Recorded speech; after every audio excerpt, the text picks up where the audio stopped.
Okay, good afternoon, everybody. Let's go ahead and get started. Yeah, absolutely. I would like to start by thanking everybody for the great year that we've had. I mean, even with what's happened with Jack, I mean, we've had a lot kind of happen in this year, and I think we've done a lot of really good work, and I'm proud of, the things that we've done this year. So I want to thank each of you. And as you know, this is the last day for myself, for Matt, and also Sue on the board. We don't have a lot to cover today, but again, I just want to express my gratitude and thanks. Also, Thank you. thank you. Thanks for agreeing to interim chair. Yeah. So the next item on the agenda is opportunity to request a vote to add or modify agenda items. I don't have anything to adjust or change. Does anyone else? No. Okay. We also have on the docket approval of the minutes from October 26th. We each have a copy of that. Yep. Maybe you want to take a moment to review it, if you haven't already. And then I'd like a motion to approve.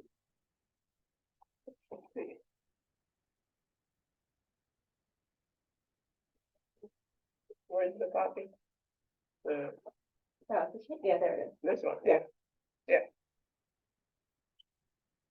It seemed fine to me. Yeah, Okay. Yeah. Motion. Motion to approve as written, the Thursday, October 26, 2023 meeting minutes. Second. second? All those in favor? Aye. Aye. Okay, so approved.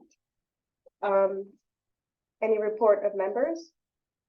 Yeah, this is, as Yaslin said, this is my last meeting after 8 years on the board. It has been a pleasure to serve on the board, even with the ups and downs, and the work that we do is very important. I do want to express my disappointment that the village board did not appoint Marie early to this board.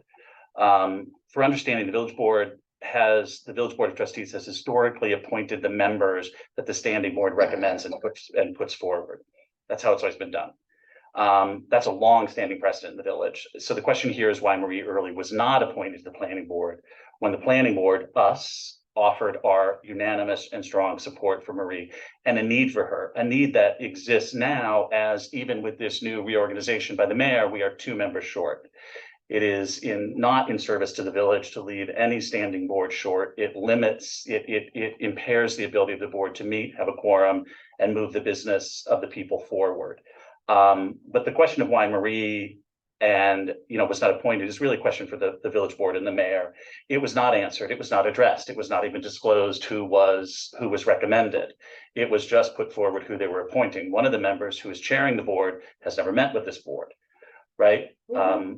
These are all very unusual occurrences, and government operates of, by, and for the people. Right. And so the by the people is very important here. The residents need to be engaged to make sure that the government is doing what they believe they think they're doing for them. So again, I think that question really needs to be answered, because it's a real loss to the village to not have Marie Early's support. We all heard her. She is encyclopedic. She is tenacious, and she has time. Things that are very hard to find, even when you're paying people, much less looking for volunteers. And she was the most qualified. Yeah. She is light years ahead of, and that is no slight to anybody else. It would be difficult to be as qualified as Marie. First of all, she has a very long professional career behind her, teams of 400 when frankly the ladies were making coffee, right, at IBM. And she is a very impressive person.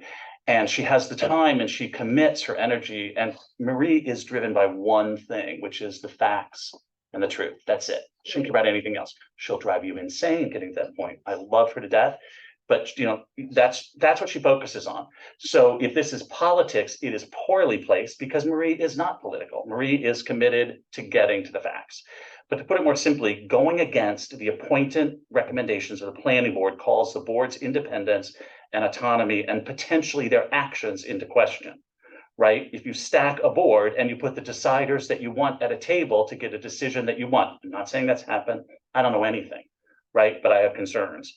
As you all know, the prior planning board chair, Jack Goldstein, may rest in peace, resigned and reached out to us from his personal email to say the following: the independence of planning boards and transparency in government are 2 widely accepted principles in New York State, albeit with pushback from municipal executives. I accepted the mayor's invitation, Mayor Foley, my words, to chair the planning board because of her stated commitment to these principles. I no longer have confidence in her commitment. This was Jack's advice to us as we left. Now we have even more unusual things happening where our appointments are strongly recommended, unanimous appointments are not being appointed. Sue, a seated board member, is being asked to sit for an interview. I don't know why that would be. It has never happened either. Look, all this stuff can be legal. Oftentimes, what is legal is not the right thing to do. I share Jack's stated concerns here, especially with independence and autonomy, as it was made clear to me in an email from the mayor that she was not reappointing me as chair when she was first elected, as I had failed to share information with her about the prior mayor's actions during the time when she was a trustee. That was your appointment. Something that, in my opinion, would have been highly inappropriate. What the planning board needs to do is stay the hell out of things, to not get politicized, right? That was my concern about your appointment. I thought it was unfair to you as well. And the way Kathleen and Tweeps behaved in that meeting, I was right.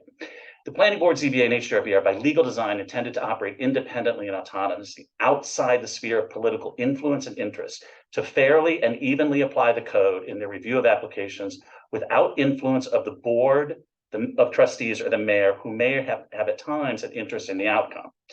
That is not to say that their interest is necessarily malevolent or self-serving, but any influence outside the four corners of an application should be avoided to avoid the appearance of impropriety, right? Those like myself leaving the board will watch this administration to understand this decision more fully in the coming months, especially so when the marathon application will likely be submitted to a planning board of the mayor and the village board of trustees further altered composition. I call upon the remaining apparently, to maintain the independent and autonomous operation of the planning board in carrying out the people's business of fairly and evenly applying the code to applications under their review.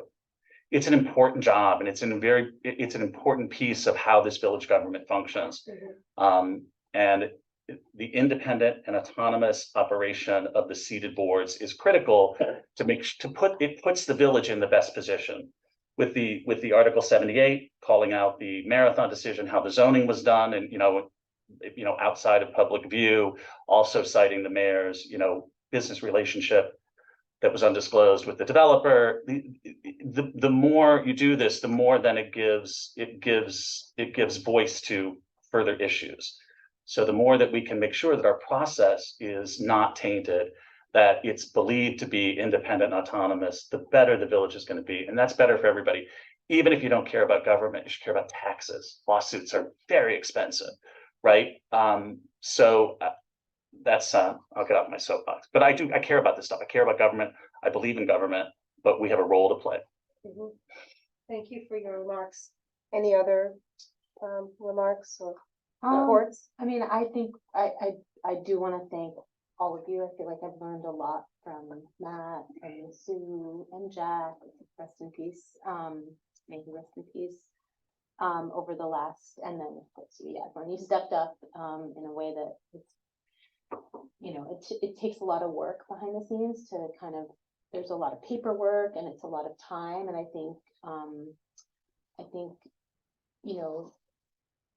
that's something that I don't always have enough of, but I try. So, and I think the other thing is,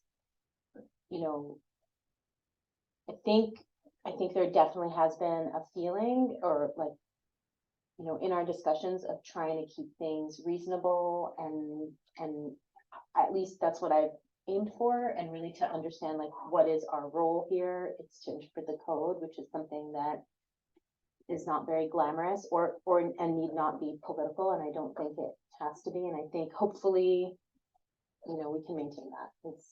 That's my goal in being here.